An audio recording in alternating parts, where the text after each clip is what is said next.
Welcome back, artists, to the Wallace Art Room. My name is Mrs. Hewitt, and today we are going to continue our work with Miss Cloudy as inspiration. We are going to take our painted paper that we created last time, or colored paper, where we use complementary colors on either side, and we are going to transform it into a form. A form is when you transform something into a 3D object, or three-dimensional, which means it pops out of the page like a sculpture. We are going to learn different techniques and folding ways to create our work. Let's go ahead and go back to Miss Cloudy and watch her as she creates her paper and her sculptures as well. Here you can see Miss Cloudy preparing her paper by scoring her work. What she's doing is she's using a ballpoint pen and a ruler to crease the paper that helps guide the folds. This makes the work a little bit cleaner. You can use a bone tool, an empty ballpoint pen, or just a strong edge like a scissors, paper clip, or a spoon. My name is Pauline Loctin, aka Miss Cloudy. This is my artist name, and I'm a paper artist. The paper is flat, so you need to create volume out of it. There is like two fold that you do. It's mountain and valley fold. It's only that. So you learn a grid, and after that you can just play with it. Here she has a bone tool that she uses to help crease and fold her paper.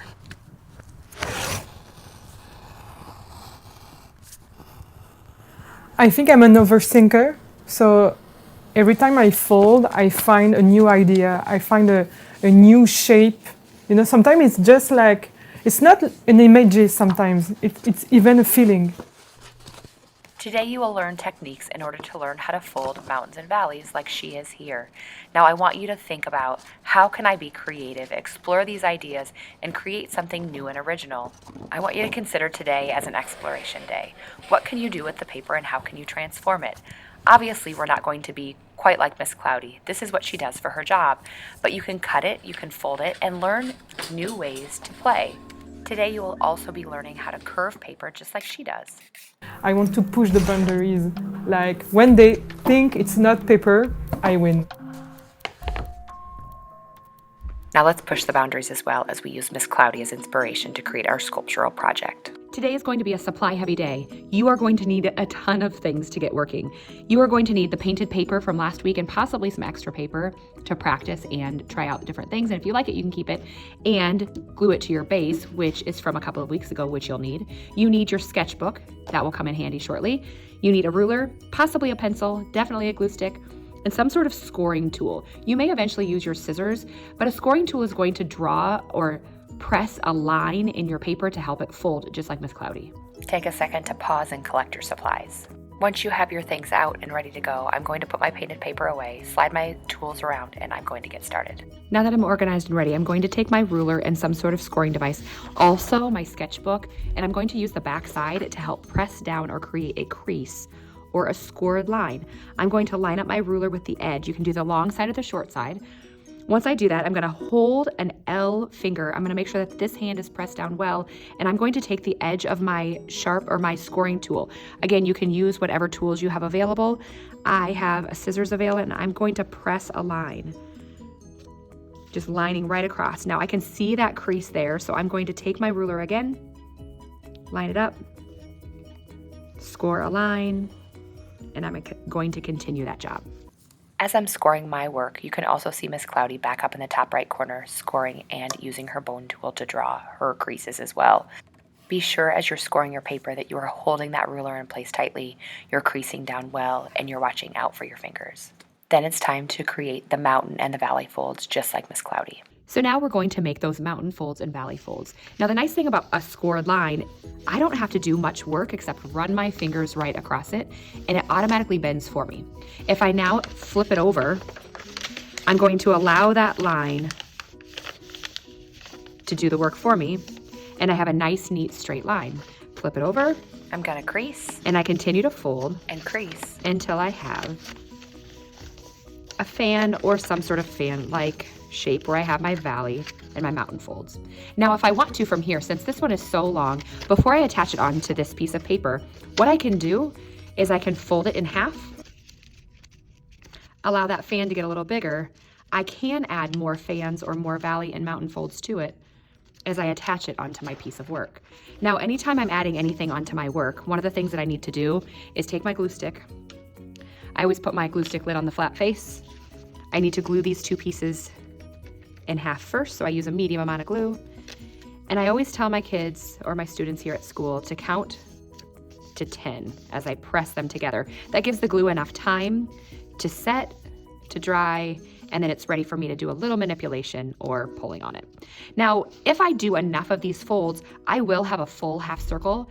You may have to fold more in order for that to happen, but for mine, I'm just gonna go ahead and glue it onto the side. Now, anytime you're attaching a piece, you're going to have a decent surface or a decent foot in order for that to stick down.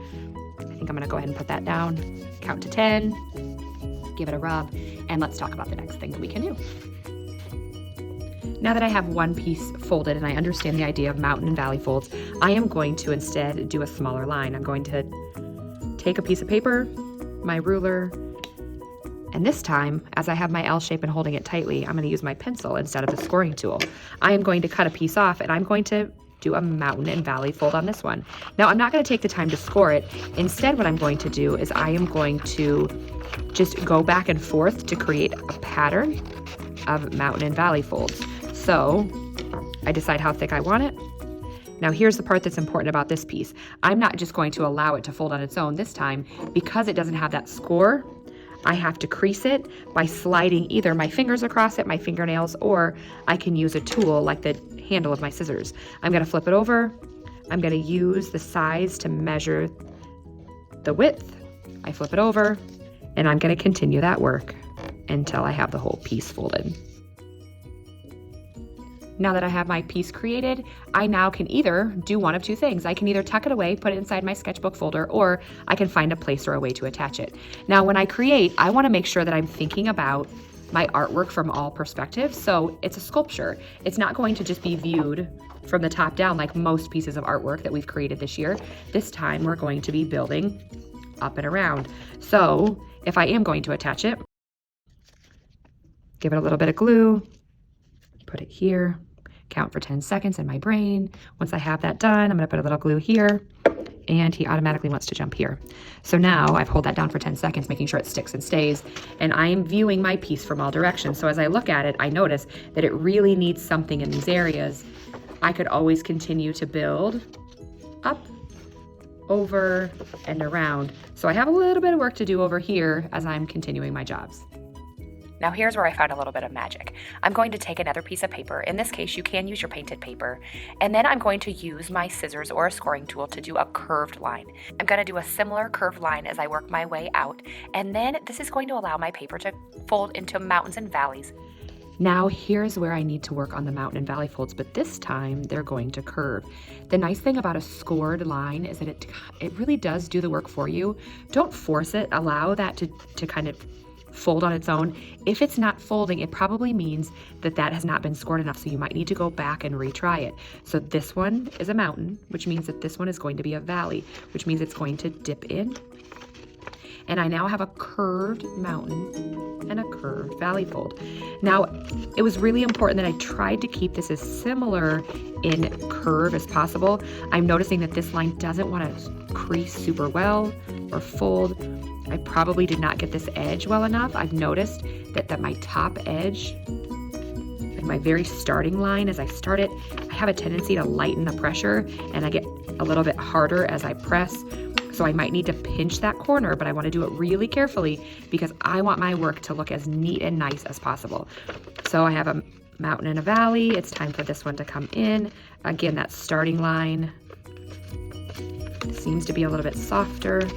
I'm not forcing it to do it. I'm just letting it kind of work itself out. I'm gonna pinch. You can see again that this is not creased quite as well. So I just have to give it a little pinch, pretend like it's your annoying sibling. Just kidding, don't do that. Don't pinch people. Then what I'm gonna do is just slowly let it work. Now, sometimes they're gonna start to rip. If they do that, be careful and try not to touch it too much. So what I'm gonna do is just keep going through. Let's take a look. Here I continue to fold my curves as well as Miss Cloudy up in the right. Now that I have my mountain and valleys folded, now what I get to do is figure out what do I want to do with it. Do I want to keep it in the rectangle shape, or do I want to flatten it a bit and find a shape that I can cut or transform? Maybe I'll just draw with my scissors and kind of see what happens. I really like the edges and the point on it.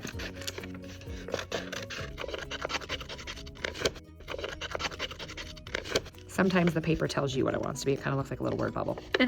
Okay, so at this point, I need to find a nice piece that I'm going to attach to my paper. Maybe I don't glue it right away. Maybe instead, today's not going to be the day where I glue it. Instead, I flatten this out, I slide inside my sketchbook, and I attach it to my artwork next time once I have more pieces built. For the remainder of class time, I'm just going to play and explore. I can use my painted paper or the construction paper that's available to me. I'm going to cut and transform. Whenever I'm finished, I'm going to slide everything in my sketchbook and I'm done for the day. Keep your artwork in a safe place for next week and remember to add a response on Seesaw. Can't wait to see what you created.